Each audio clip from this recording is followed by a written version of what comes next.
Good morning, everyone, and welcome to Coffee Shop Thursday. Grab that coffee mug. This stuff is heavenly. Hey, it's been hot the last couple days, really hot yesterday. Gonna be a hot one today, although last night was kind of refreshing with the thunderstorms that rolled through. But already I can feel it getting pretty muggy. Hey, we're gonna look at the prophet Hosea. He's who we're dealing with this week and next week. If you are into the second tract of the Old Testament readings in the Revised Common Lectionary, we've had Hosea. We'll have him for the next 2 weeks, but we've had Amos just before him, and Amos was the prophet who prophesied to the people up north in Israel just before Hosea came along. Only problem was Amos was from the south, and the people didn't like that, so they were saying, "Go back home where you belong, buddy. We don't want to hear your words." Well, Hosea was one of them, so I guess they had to listen. They had to. And Hosea, he was up there for 30 years saying his message. And during that time of 30 years, 7 different kings came and went. Most of them left office because they were assassinated. Yeah, it was not a very pretty picture. See, it was a prosperous time, but political upheaval was just horrible. And economically, the rich were getting richer, the poor getting poorer, the poor were being trampled. And that was the biggest complaint of both Amos and Hosea. You're not living the life God wanted you to live. Your faith life dictates how you live your economic and your political life, and you're not letting it do it. You're going to church, you're going to the temple, you're doing your thing, but you're not living the life. No, not at all. So Hosea, 30 years prophesying to the people. They're having a picnic for me tomorrow at the community park here in Gasport, and I've been there 40 years. Yeah, just over 40 years. And guess how many presidents I've lived under in that 40-year period? 7. Hosea, 7 kings, me, 7 presidents. Interesting, huh? Only one of mine had an assassination attempt on his life. Yeah, you remember that? Ronald Reagan? Yep. If you don't remember it, read about it. Okay. All right. So what about our passage, though, from Hosea? Well, it starts out really weird there, right? When the Lord first spoke through Hosea, the Lord said to Hosea, "Go take yourself a wife of whoredom and have children of whoredom, and for the land commits great whoredom by forsaking the Lord." Well, I don't know if we want to read this anymore, right?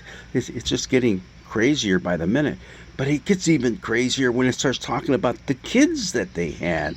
Oh, the first one was Jezreel.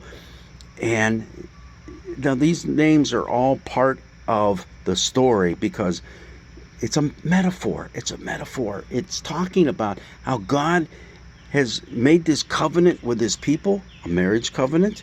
And he said, "I will be your God. I'll be your protector. You be my people." All right?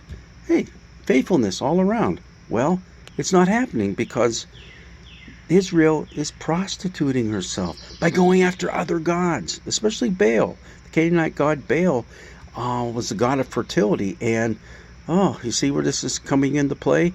In the fertility religions, this one being one of them, you would go visit your little cultic temple and visit the temple prostitutes.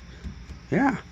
All right, now you know where it's going, right? Well, Jezreel is the first child God sows, but God also scatters. It means both things. God's pronouncing his judgment. The second child, Lo Rumaha, meaning not pitied. I'm not going to have pity on you anymore. We are done. We are through. And the last one, Lo Ami, not my people. And yeah, pretty sad stuff. God has basically given up on his people. So we have this going on all the way through the book of Hosea, these harsh words of judgment. But I'll tell you what's interesting about the book, and we'll see some of this next week when we get into chapter 11 in Hosea, that God does offer a way back. He does offer forgiveness through all this horrible stuff that's going on. Uh, and in the end, it just doesn't happen. But he is always there, willing to make amends. And we have that in the very last verse that we have for our lectionary reading. Okay. In the place where it is said to them, "You are not my people," it shall be said to them, "Children of the living God." Oh, so in other words, God does give them a way out. And we're going to see that time and time again through this prophet Hosea, that even though I say it's all over, it's not all over. You still can be reconciled. You still can get your act together. You can be forgiven. God loves you that much. Maybe that's a message we all need to get through our thick skulls, right? See, and I made mine a little easier by not having any of this stuff up on top anymore. Get to it faster. Maybe not. Who knows? But God is a loving God. And all that talk that we have of loving kindness and his hesed or kesed, however you want to pronounce it in the Hebrew, that faithfulness that he has toward us, hey, it's still alive, and it comes alive through the prophetic writings that we have, through Amos, through Hosea, and through the major prophets as well. Well, God's blessings be with you, and hopefully you stay cool as we endure these warm and hot days of summer. Blessings be with you.